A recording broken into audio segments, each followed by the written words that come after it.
I need you to hate so I can use you for your energy. This is Real Sales Talk. Real sales advice from real sales practitioners. Giving you tips on how to dominate your sales quota are your co-hosts, Sean Mitchell and Phil Keene. We don't have a process for referrals at most companies. I go into a company, I say, what's your referral process? They have no, well, what do you mean? I think that goes back to the premise of why do salespeople suck at prospecting. I mean, number one reason why they suck at prospecting is they don't actually do it. If you are successful and nobody knows, in 2016, 20, 2025, you're not successful. You ever want to find out what's going on in the company? Get in the car and spend a day with the top 3 salespeople. You'll find out in 5 minutes. Because you can't be a trusted advisor without 2 things, trust and advice. I mean, you need both of them. All right, we are live again, episode 3 of season 4. Phil and I, this is getting pretty comfortable more and more as we get into it. We've got a really cool guest on the show, Jack Kosakowski. Did I pronounce your last name right, Jack? Oh, close enough. He is the de facto for social selling. I've heard some people call you the Sasanova, and so really, I've actually gotten a chance to know you, Jack. Actually, I feel like I've gotten a chance to know you a little bit better since connecting with you on Facebook. Twitter was my first contact through Keenan. But Facebook, I feel like I've gotten to know you a little bit more on a personal level, and it's been really cool. Today's topic, we're going to be talking about building a social selling strategy that can actually produce results. So, Jack, you're the owner of Creation Agency. You run this company. You also do some speaking on the speaking circuit to talk about the value of social selling. So we're looking to dive into this and dig into your brain and talk and find out a little bit more about why social selling is valuable. But thanks for being on the show, Jack. Really appreciate it. Yeah, man, this is exciting. It's funny you say that because I feel like I know you too, but this is the first time we've ever talked. So right, it kind of, I guess, kind of proves the point already of social selling, right?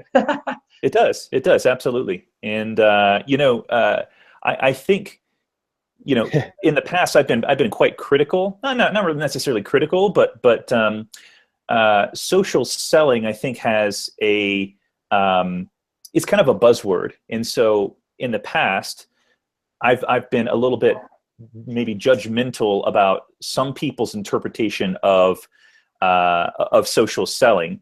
So I'm looking forward to diving in. I definitely believe in some of the stuff that you talk about in regards to social selling. So I can't wait to do that. But I want to kick it over to Phil to drop the first question of our interview with you.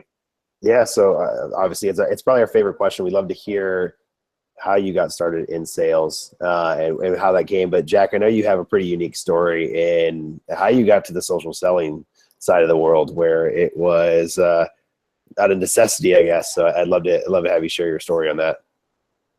Yeah, my story starts with my grandfather, and my grandfather, he actually worked with Zig Ziglar in his early years. So like I have like the core of the perfect sales environment growing up.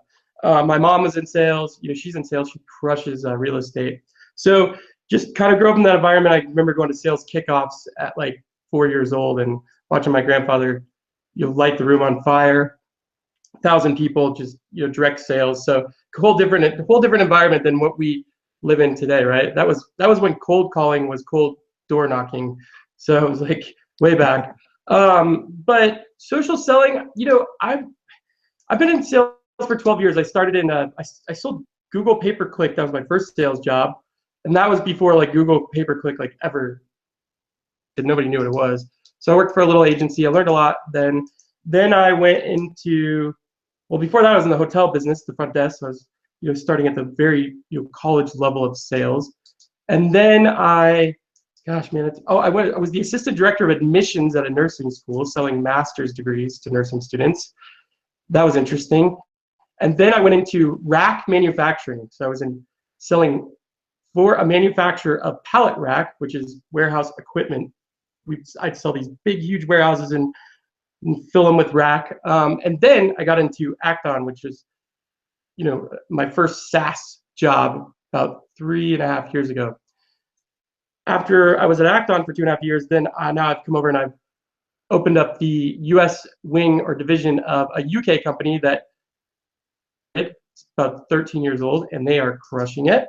And so we're kind of starting, he saw something in me and he took a chance, and now we are partners, and it's kind of exciting. But social selling, I mean, really, I'm kind of getting away from the term. I'm kind of torn with it, because a buzzword, I feel like a lot of thought leaders in social selling have ruined it for people that know what they're talking about, which is kind of sad.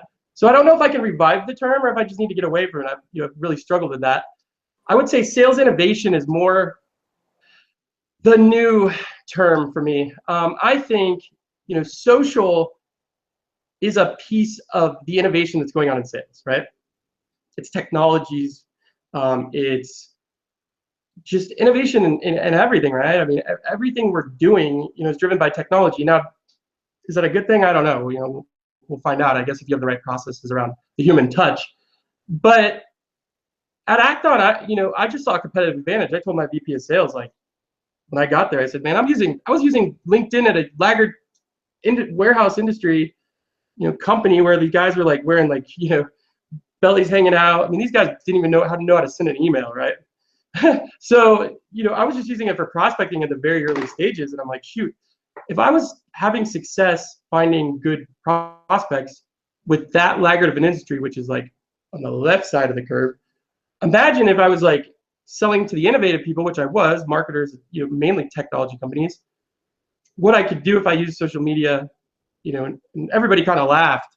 And at that point, it was game on. I'm one of those people, you tell me it can't be done, and I know in my gut that it can be, I'm going all in.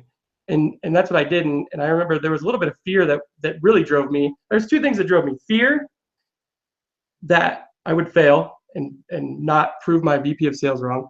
And the second thing was the fear of having to go back and doing traditional methods of selling. Because my VP of sales told me, if I don't care what you do as long as you hit quota. And Acton is probably one of the hardest things you could ever sell. Marketing automation software is just absolutely insane, especially if you come into it with no marketing experience. And from that point forward, I just said, screw it, man, I'll prove everybody wrong. I'm never going to sell the traditional way again. And I never have. Touch on that way of traditional selling. When you say that, what are some of the specific things that you did not, or that you had an aversion to? Cold calling. I hate cold calling. It's not that I don't think that cold calling can be effective. I've done it. I've dialed thousands and thousands of cold calls in my career. But I don't feel good about selling that way. I just never felt good about calling and interrupting somebody's day. Now, I get it. Some people, that's their niche. I think everybody in sales has to find what their niche is. What works for you? What works for you and what works for me could be completely different. I think that's why you have so many different methodologies when you read about sales. And I think it's a good thing. I think it's really, really cool. And I just said no. And I said, I'm not going to social sell like these marketers or like some of these social selling thought leaders say, fluffy, it's all fluff and smoke and mirrors, in my opinion. I was like, I'm going to put numbers behind this. And I'm going to put this into my process. And I'm one of those people that I hate begging people for something.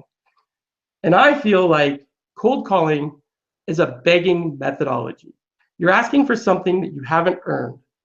And I'm not sold, that's effective. Now, I will tell you that there's going to be people that argue with me. It's worked for me. Well, it's worked for me. I'm not going to lie. I've closed deals with cold calls. But it's not the long-term strategy that I want. Now, I do believe if you're new in sales, you should have to cold call. I believe it's a basic fundamental of sales. But I believe that you do get to a certain point when you've proven yourself in your career that you have to come up with more value methodologies to sustain long-term sales. So touch on a little bit. I'm curious to see what those methodologies look like. So it's really hard getting started social. I think, and maybe this is my opinion, I'd love to hear your take on it, is it takes a long time to get ramped up in social selling to where there's got to be some kind of stopgap between I do traditional sales and now I'm getting into social selling. And we actually just had Ray Carroll on for episode 2, and he was talking about his social world, and it took him about 18 months to get started to where he felt like he was making real traction. And I think it's a long-term thing, and now it's a really strong venue or channel for him. So talk to me about how do you get started, what's that methodology, and then and how, what's that stopgap? I think that there's a difference, though. I think where a lot of people have, where I am now is more of an influencer marketing, thought leadership type of place, right? I don't consider what I do now social selling because now what I've done is I've built a monster personal brand. And that's the difference between social selling is using social media in an outbound strategic process, in my opinion, one-to-one to strengthen, to create, strengthen, and influence conversation in your sales process, right? Value-focused type of touches. I don't believe that you have to have a big following, and this is where I think what you're talking about, the disconnect. 10,000 Twitter followers to retweet and share something and get the attention of somebody that says, wow, what an advocate. Who is this? Spark curiosity in people, to drive people to through curiosity, right? Through value and curiosity. Here's where a lot of salespeople this is how they're selling right now. And nobody can argue with this because we all look at our email on a daily basis, and we all, I don't get very many cold calls anymore, so I can say that, thank God for that. But what happens now is, like, your SDR sets demo, you're an AE, you run the demo, 9 out of 10 times you've got a sales problem because you don't know how to do anything but throw up on people. You have no clue how to ask the right questions. You have no clue. But here's the thing. What if you're really, really good at selling? That's great. SDR sets it. You run a killer. You ask all the right questions. You get all the right timelines. You figure out who all the right decision makers are. And then guess what? There's not, today's sales cycle is not that nobody can tell me this. I don't believe in the urgency piece. I think you can give incentives. I think you can, really build massive value. I think you can get to the right person. But if it's not the right time for the buyer, you can't force that. It's impossible because we are overwhelmed as buyers. We've bought a lot of technologies. We're paying monthly on this stuff. And you know what? How many of those technologies are we actually using? I mean, Phil, how many technologies are active? You guys pay on a monthly basis that right now you could probably get rid of it and nobody would even notice, right? Yeah, it's crazy. And it's funny. People, the question, I was at the enterprise sales meetup last night, and the question I got asked was, what's your best tool that you have? And I'm like, they're really not. Like, software is valuable if you have a process that it works with. Like, unless you have a process, sometimes they're worthless. And you get app fatigue, right? You just have too much and you don't know what to do with it. But yeah, it's crazy. There's just way too many. It's the one that you use, right? It's the application that you actually use. Yeah, and think about that. So if I call you and I've got the most needle-moving, time-saving, efficient, proven with my case studies, your competitor's using it, I'm gonna show you I'm gonna take the ROI, I'm gonna flip it upside down and show you that in a year, you're gonna lose $40,000. I don't think as a buyer anymore, they go, oh man, I'm gonna lose $40,000 if I don't. I think they go, shit, I lost $100,000 buying the last one that I was supposed to get $50,000 return on. That tells you is that this whole new way of, this whole influx of people that were rolling the dice to get innovation, to get the competitive advantage is over, because a lot of people got the competitive disadvantage because they were promised something or they didn't have the money. So in my opinion, what you've got to do in sales today is you've got to sell proactively versus reactively, which used to work. And that means you've got to get to people 6 months before they even know they're going to buy. And you got to get in front of them, and you got to be soft. You can't be salesy. It's got to be all value. And you literally have to almost market yourself as a salesperson one-to-one with the person that doesn't even know they're going to buy. And if you don't believe that that's the way that sales works now, or it's shifting, you're delusional, unless your industry is super laggard, which there are many of those out there still. But then get the competitive advantage. Then get the freaking competitive advantage. If I'm in manufacturing right now, I'm going, you know what, Jack? This stuff's not really working right now, but if I was going to use common sense, I would say in 1 year, 40% of our industry buyers will be online versus 10% now. So you know what I'm going to do? I'm going to lightly come into the social game. I'm going to be visible on every hashtag for my industry. I'm going to be visible with all the thought leaders and industry leaders and influencers in my industry, which might be a small pool. I'm going to get the competitive advantage before everybody else jumps on this thing like they are doing now in sales and marketing, you know. And you know, if I would have done this a year later than I did, I would have not been where I am. I got into this because I saw it and I went for it and I got the competitive advantage. And I had to talk about social selling for a really, really long time. You know, I had results, but I knew that the bulk percentage wasn't working in the favor of everybody like it was working for me because I was in an industry. But I said, screw it. In the next 2 years, this number will double, triple, and I'll be where I want to, you know, I'll be ahead of everybody else. So what? Go ahead, Sean. One of my biggest concerns about how I perceive people's definition of social selling is, you know, going into Buffer and automating a bunch of tweets and have zero engagement in their timeline. You're not talking to anyone. They're just, they got that thing on autopilot. So can you define, you've already defined social selling, but I see this sort of misconception happening a lot. Where are people going wrong, and how can they start to change that? 98% of people are inbound marketing and calling it social selling. This is where I call it the fluff, you know, and unfortunately HubSpot has, you know, beat this into people's head that social selling is inbound marketing. And granted, they have great content and, you know, some of the stuff they do, but let's be honest, HubSpot has never profited with they tout an inbound marketing strategy. You know why? Because inbound marketing is expensive. I mean, they have 30 content writers on staff, somebody told me, or something like that. I mean, no honest startup can do full inbound marketing, but what they can do is they can turn every single one of their employees into a strategic, one-to-one value-focused machine targeted at getting in front of how, you know, whatever that niche market is, or that niche number is, getting in front of their buyers proactively and helping assist them do it, right? And when I say, here's the tip, inbound marketing is post something and wait, right? Wait. We all know that waiting in sales is the way that people leave. 80% of salespeople never hit quota and leave sales. When I talk about social selling, it's very strategic.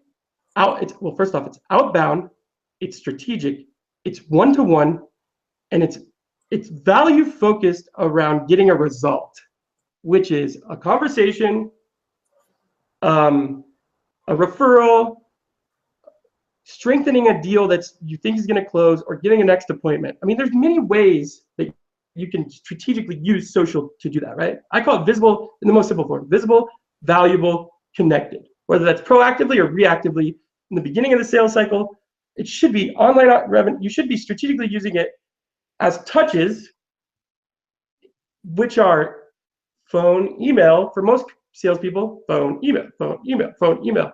Beg, beg, beg, beg, beg, beg, sell, sell, sell, sell. Now we go, okay, we're going to keep doing the phone email thing because that is the core of how sales works. It always will, in my opinion. Messenger will replace emails soon.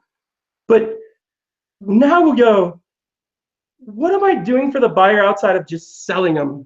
You know, and some salespeople go, well, I sold them on value. I sold them on ROI. Well, so did you and every other freaking sales rep, you idiot. Everybody sells on value. That everybody thinks they've got the best tool, the best. Buyers don't give a shit anymore. People are buying tools because they really, really think your tool is amazing, unless they have an initiative to do so. But we call those laydowns, right? If you're a competitive deal, that'd be different. But you got to be in sales today. You got to not only be the best person on the phone selling, but you've got to be even better at not selling periodically and very strategically throughout the sales process. And that's how social plays in there. So I want to get pretty tactical on that, because I think some people that are listening to this might think, okay, I realize that I've got to get on social, and I realize that I need to be making, touches or outreaches. What does that look like to you, or how would you define that strategically? Is it, hey, how you doing? Is it, oh, I thought this PDF would be really valuable to you, or is it something else, or all of the above? Well, the first thing that most salespeople don't realize is that they're not connecting with their buyers at the most simple form. So if an SDR sets an appointment, I'm just going to give you scenarios, and then I'll give you like a process around it. But I want to give, sometimes if I give a scenario and a story, then salespeople go, So let's say that you have an SDR that sets an appointment. They book it on your calendar. However your process is, you either send the buyer, the potential buyer, a link to accept your calendar invite, or the SDR copies you on it, whatever. The first thing I'm doing, I'm going to LinkedIn and I'm sending them an invitation that says, super excited to meet with you guys. We've been doing some research. It's really cool that you guys just made the Inc. 500. I've noticed, and I would point out things that I see, and I'm injecting that into the invitation, because what's happening, I'm going to build proactively. I want to get them to my profile. I want them to see who I am. I want them to be able to humanize with me, because what's happening with most sales reps, the SDR books a demo with somebody that probably doesn't remember downloading the ebook, most opinions, right? But the SDRs, their little 30-second pitch, they book that appointment. The appointment comes up. The buyer already forgot what you even do. Most sales reps aren't on camera. So now now you're off on the wrong foot. You've never met this person. They don't know who you are. They know nothing about you. Hopefully you know something about them. But even if you do your research, you are literally starting off your relationship selling somebody. This is where the mental shift's got to happen.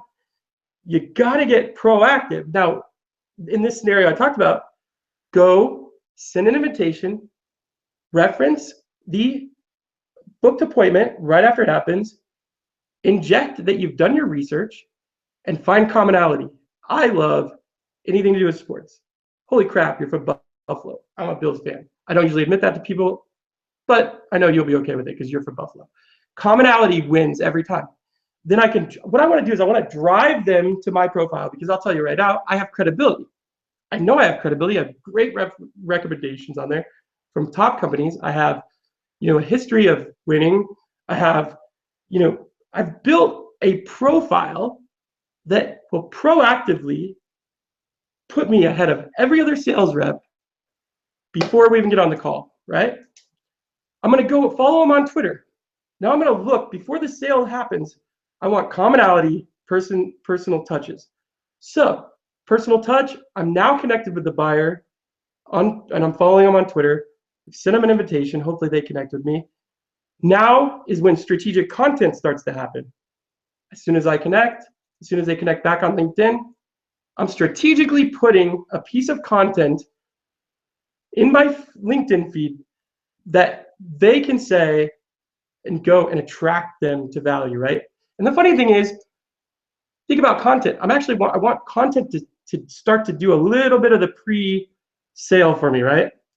Marketing automation in fintech is, a must-have. You're gonna die without it, right? I'm using somebody else's source, putting that in front of them as soon as I connect. Twitter, I'm following them. doing the same. But here's where I call this like light. This is kind of a light touch strategic, right? But here's where the value comes in. Now a value touch is, I'm going to go and I see in their Twitter feed that their kid has cerebral palsy and they are trying to raise money. Well, here's where empathy and sales comes in. I genuinely give a shit about people. I always have, I always will, and that's why I've been successful in sales. I'm going, holy crap, wow, they're a big executive, can't believe this, right? You know what I'm doing? I'm going to go donate money to that link, and I'm going to share that and say, help out so-and-so's cause I just donated. Let's help raise some freaking money, and I'm going to use my network to now become an advocate for them. That's one example. Or let's talk about business value. That's personal value. Personal value is the most important. That's where a lot of sales reps don't understand. Value. Well, you know what? Go look at the information that they give you. They're telling you what's important to them. They're telling you what they're interested in. They're telling you what their issues are. Figure out, how can I take the information they're giving me, and on a personal and business value, I gave you a personal example. Now let me give you a business example. You're selling to marketers. What do marketers need? Leads. What do marketers use to get leads? Webinars, conferences, referrals.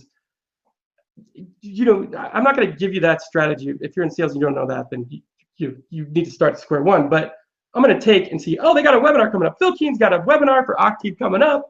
I've got a call with him on Wednesday.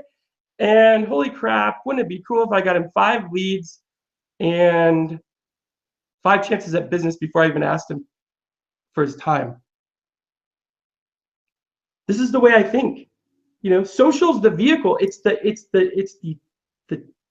tool to get me the insight that I need from a personal and professional level, from the one-to-one individual. And social selling is the strategy around, how do I take that information and give value versus ask? Then I can get on the call and I can start selling, right? Because at least I know that they know I have good intentions.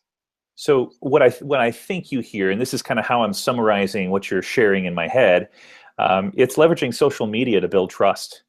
And when you can establish that trust, then it paves the way for other types of conversations. I think the word trust. I think it's such a fluffy buzzword. I get it, trust. We all know that, but people don't buy from people that they trust, because I trust a lot of bad salespeople. I trust that they don't know what the hell they're talking about. But I think there's an element of, as buyers, and I do a lot of buying now, which just, it opens your eyes up to really how to sell. The best training in sales is buying. 100%. Yeah, 100%, agree. right? So what I look at is motive is key for me, right? The most salespeople's motive is to sell me, right? They have no other objective but to sell me. And I think that the competitive advantage in sales, and whatever tools you use to get there, which I don't know if you can use the phone to get there, because then you're asking for somebody's time again. To be honest, I hate being on the phone if it's not in my calendar, because it just kills me. I got to think of the other ways. Like, I think motive. Social allows you as a communication channel that allows you to have the right motive and do some of the right things and really give people business value and become an advocate per se, and show that your motive is right. Because the thing is, any salesperson that will spend the time to figure out what is valuable to you personally and professionally, nobody else is doing that. So my mindset is, and I can tell you that it blows my mind today, but very few salespeople do this to me, but the ones that do always get an appointment. You hear this. They go, they share something of mine, they comment for a couple of days, they tell their Facebook network, dude, you got to follow Jack. This guy's the man.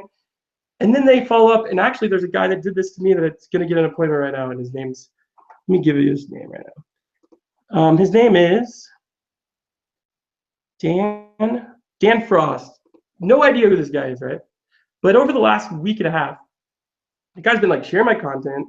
He's been, retweeting and sharing, and I've been watching all this, commenting, engaging, and all of a sudden I get, a message from him, and he's like, "Hey man, I would love to get 10 minutes of your time. I'm a business development rep. I've got a product that you might be interested in, but really I just want to get your feedback." How the hell am I going to tell him no? Yep. The guy just went and made me look like a G, right? I don't know if he's got a big network. I don't really care if he's got a big network. That's where a lot of people go wrong. I don't look at your followers. I don't have time to look at somebody's followers. But I know that this guy is like spent and invested a massive amount of time being an advocate for me. And you know what? I think 3 salespeople have gotten deals for me on that. And they haven't even tried to sell me. I've actually asked to buy their product after I got on a call, just a natural organic call that we got into. So I think it's just motive in the way that we navigate ourselves using value, visibility, right? Our connections to get into a conversation. And then we're in the conversation. What do we do next? Because if you're in sales, one thing is that the first call doesn't mean jack. Most salespeople, run and they brag, "Oh my God, I just nailed the first call, man. They wanted it yesterday." It's like, okay. But if you're a good sales manager, you go, "Well, that won't close," right? So good salespeople have to realize that if I'm not closing deals or moving them along, and I think I'm really good at sales, well, you might be, but the problem is just being really good at sales anymore isn't enough. You've got to be really good at not selling. And I think social selling with the right process, right strategy, one-to-one, strategic, right motive is so powerful. No matter who you are, you don't have to be an influencer. You just have to be empathetic, have the right motive, and spend the time to do the right things, and you'll get the right results. It's a science. So Dan Frost is going to get an appointment from you because he did some engagement on social, and after some sort of period of time, how long was it before he went in to ask for an appointment? So this, I'll use him as an example because he started liking and sharing some of my stuff on LinkedIn about 2 weeks ago, and then he did it right. He didn't connect me right away. Then he sent a message. He's like, "Man, I just found you through a friend, and holy crap, love your stuff." Buttered me up, started to share. Then he connected me on Facebook. And this is where you were talking about Facebook, right, Sean? This is funny because 2 years ago I would have told you like Facebook. I keep that very private. Yep. Funniest thing in the world is now I would tell you that there's a process. I follow somebody on Twitter, get connected with them on LinkedIn, and that's my sales process, right? Like I almost look at the social media channels now and the way they flow is like my sales process. Like, oh, Twitter, they followed me back, they connected me on LinkedIn. Oh, popped up that they're on Facebook.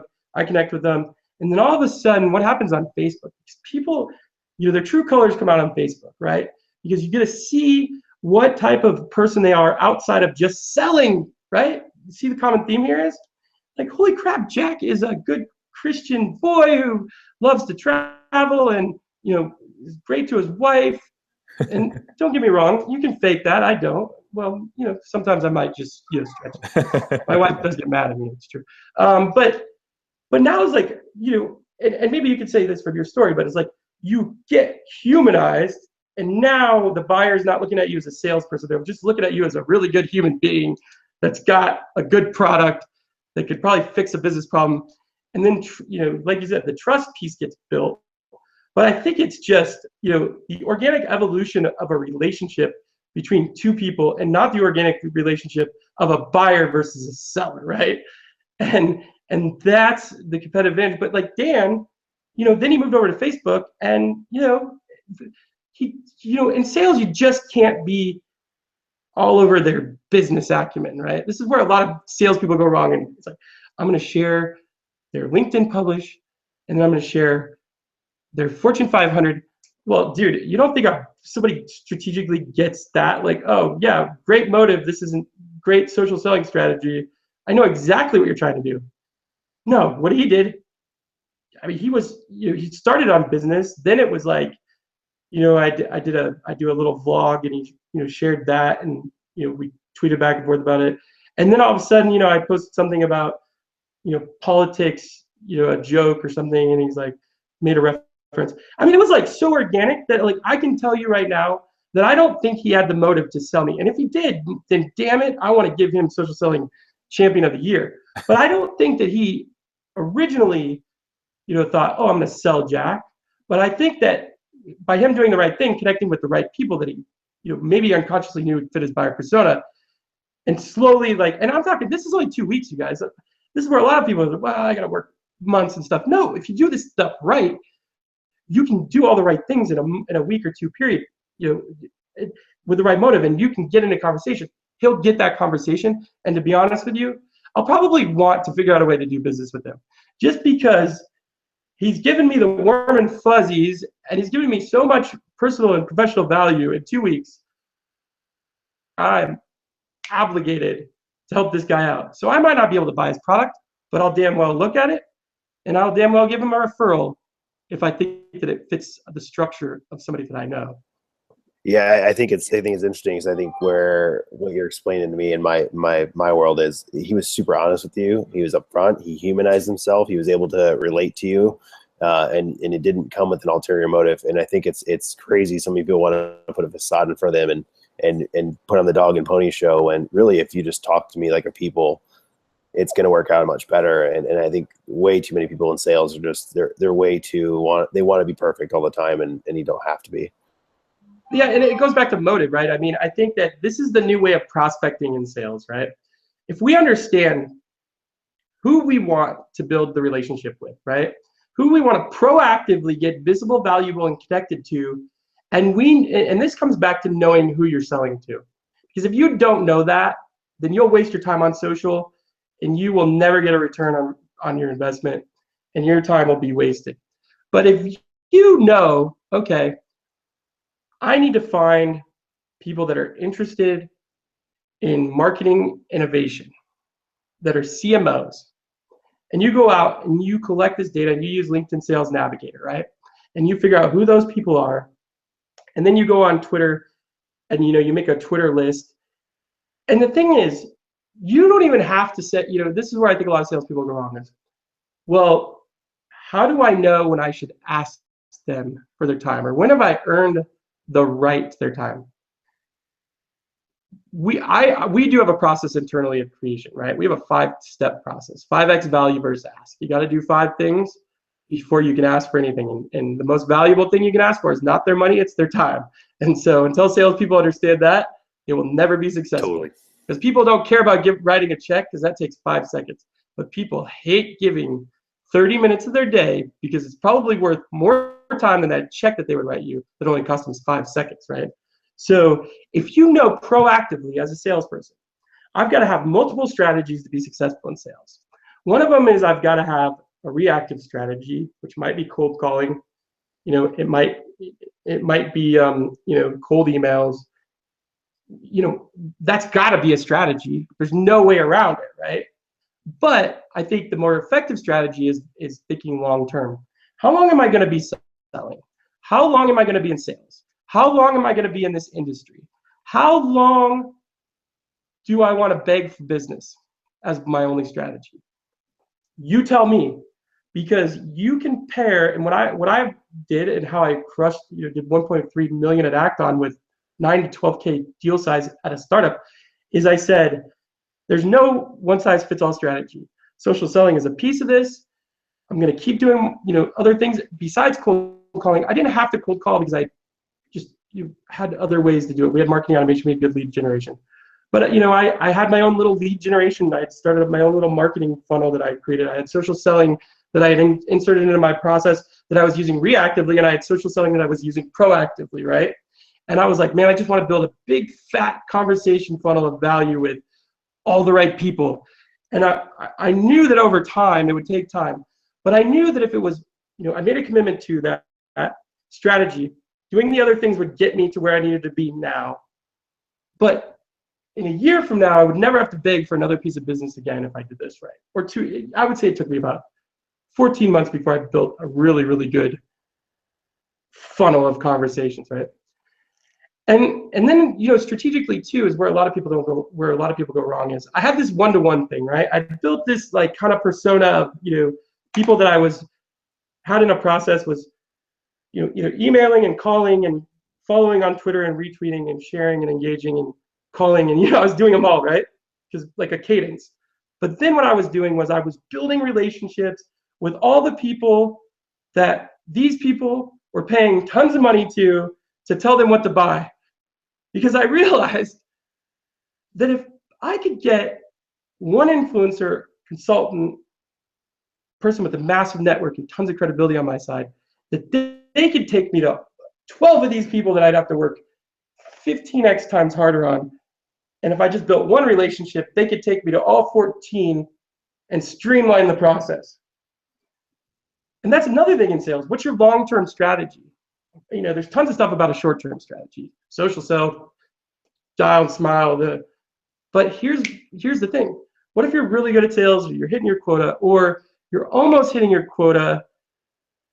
Well, you probably don't have a long-term strategy. And you'll either stay good at sales and you'll keep the number. What if you want to take it to that next level? You want to start your own company. You want to, become the vice president of sales. You want to leave the company because you know that you're pigeonholed and you're stuck, right? You're always just going to be a really good sales rep. Yeah, you'll make good money, but you're never going to grow and get the hours off and have a life, like Tony Robbins says, right? Life that you dream of or whatever. Because you're going to be a salesperson for the rest of your life. And I will tell you that I work harder now as an entrepreneur than ever, but my goal and my dream is freedom. And social selling and what I do now is more of the influencer side of, having a massive personal brand. But I'll tell you that your short-term strategy is social selling. Your long-term strategy is to have a personal brand where people look at you as the expert and they want to do business with you. They come to you to ask the questions that other big salespeople are begging just to get the answers to. So your short-term strategy, insert social into your cadence workflow as another communication tool. It's all value focused, insight focused. The second step to this is to say, okay, I'm going to make a commitment to this long term, because in 2 years, I want everybody to know that I'm the dude that you come to if you want social selling advice, social selling training, or marketing automation. Marketing automation is a key component to I want you to come to me. I don't want to have to keep coming to you. That's not the way that I want this thing to work. And I think in the digital age, and what you're going to see in the future is people aren't going to buy from people that come to them. Yeah. Because there's no reason they need to. You already know the expert. The expert, the smart salesperson that's the expert, they've already built a relationship with you. Why are you going to talk to this guy when she already called you and has built a relationship with you over the last year and never asked you for anything? And you've been reading her content. You know that she's the cutting edge. You've heard 25,000 people talk about how great she is. I'm going with her, not him. And that's what's going to happen in the digital age. That's going to be the new way of selling, because sales reps like me, Phil, you, Sean, we figured this stuff out. We know that we're going to build the relationship a year before they're ready to buy. You're not, because you're lazy, and we get it. I think that, this conversation here is actually a testament to your building of your influence around, quote unquote, social selling. I didn't reach out to anyone else when I wanted someone to come on and talk about, social selling and to provide their value. It was Jack, because I was familiar with him, and he provided a lot of value around the content around that particular topic. I think, and I agree with you, but if you follow me on social, which you do, because we're connected on all channels, you know that there's way more depth to me than just social selling, right? I am a passionate connoisseur of sales. Social selling is the niche of what I'm the most passionate about, but I just love sales. I love stirring up conversation. You probably know that about me, right? Yeah. I love to get the pot riled. I like to have both sides come in on a conversation with two different views, hash it out, right? I love my wife. I love going to Europe. I love traveling. You probably know a ton about me because of the different channels, but you know so much about me that probably made it even more attractive. He's not just Jack the social selling guy, right? Exactly. It's not just sales and social selling. It's it's British Premier Football that I've seen you post about. It's a little bit about politics, and it's a little bit about funny articles and videos that I've seen. So I think you've done a good job at really kind of providing a variety of content for people to get to know you a little bit more. And the other thing is that there's a strategy that a lot of people don't realize, which, my favorite thing in the wide world is motivational shit. I'm like addicted to like motivation. If you're on my social channels, if I find something that's really, really good, I'm sharing it. There are very few resources. I'm very selective about who I advocate for, who I amplify. They have, in my opinion, that's where a lot of people go wrong. They just share to share. Like me, I just know that I'm not going to give anything to my network unless I have a gut feeling that it is fire, right? Because quality of content determines perception of you is. And this is where a lot of other sales reps go wrong with social selling. If you're going to become the industry leader and you want to do one-to-one touches, you've got to put out content that's so damn good that when your buyer reads it, it's like a first impression. If you share crappy content, you look like you don't know what you're talking about. If you share content that everybody else has already shared and you're 2 weeks late, you look like you're behind the curve. There's perception going on in sales, right? And digital is kind of driving your reputation.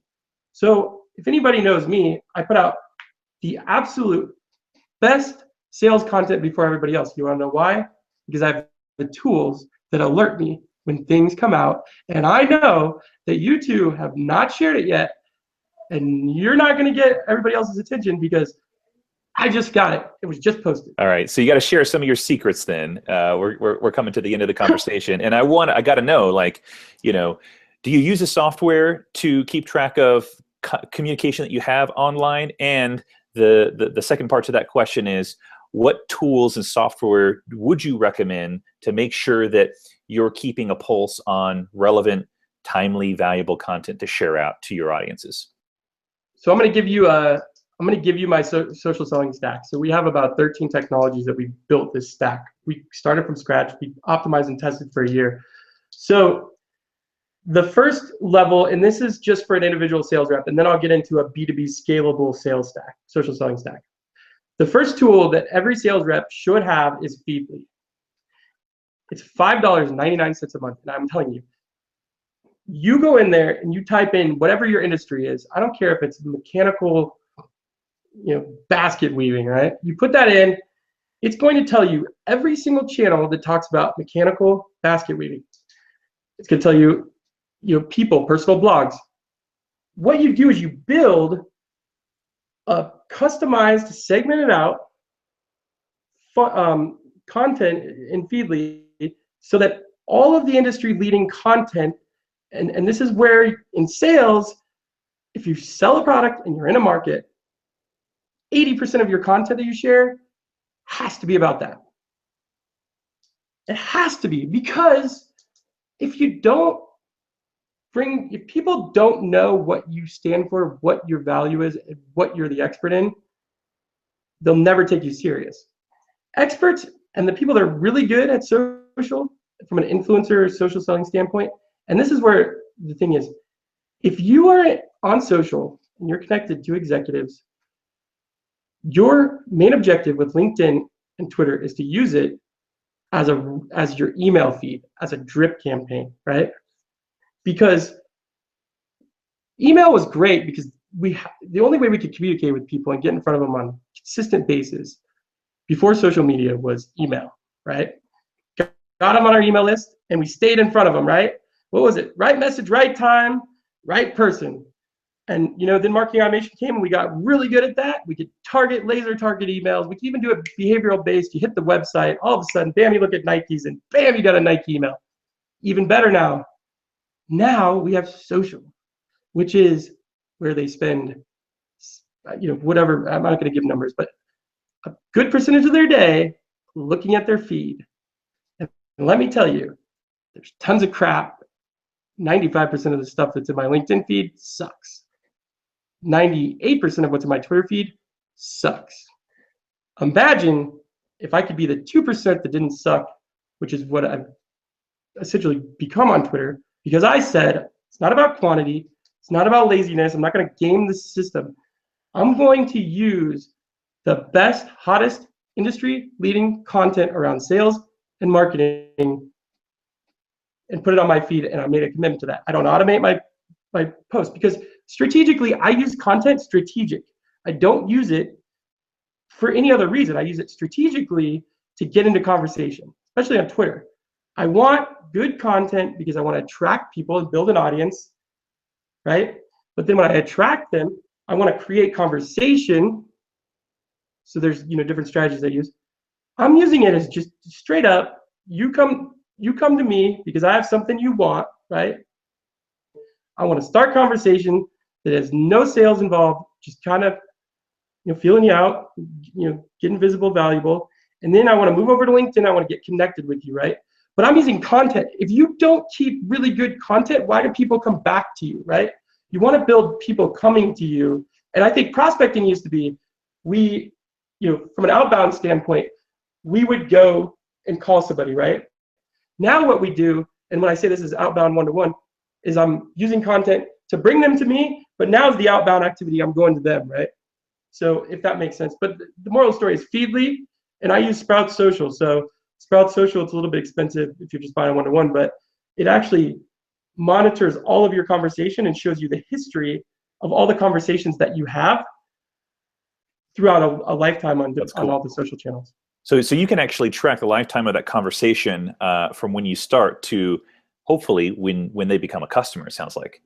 Absolutely, you can track, track. But then, we use, so even beyond that, then we use Lead IQ, which is amazing. If you're in sales, you got to use it. It's LinkedIn Sales Navigator, we prospect, we use Boolean search, figure out who we're going after. We build an email list with Lead IQ. We push their data into Salesforce, and then we go into the social selling methodology, which is outreach, which tracks all of our cadence and our workflow and our touches, alerts the salesperson when they need to do the 5x value throughout the process, sends the email, right? Personal email that we have set up with a little automation, and then we make the phone call. And you kind of blowing my mind right now. So Lead IQ does what part of that process? So Lead IQ will go in. So if you're in LinkedIn Sales Navigator and you are prospecting, let's say you've got a list, right? You want to go after criteria. You want to go after fintech, and you want to go after people that are doing. I'm having a mind blank right now. But anyways, what if you go and you find a niche audience, you find niche buyers, you find the right titles, you find the right city, you find all of that, right? And you take that list in LinkedIn Sales Navigator and you hit a button. It's a Google Chrome plugin. It's the most amazing thing in the world. And it will pull up all those people and it will verify, it'll crawl the internet and verify their email addresses. It'll tell you verified, not verified. If it's verified, you push it into Salesforce, it'll make the contact or the account record, depending on what you need, and it does all the automated work for you. And then what we do is we have outreach.io, which takes the data once we put it into an account, and it sets up a cadence that alerts the salesperson as to what they need to do on social next. They need to connect with them on LinkedIn. They need, whatever that process is.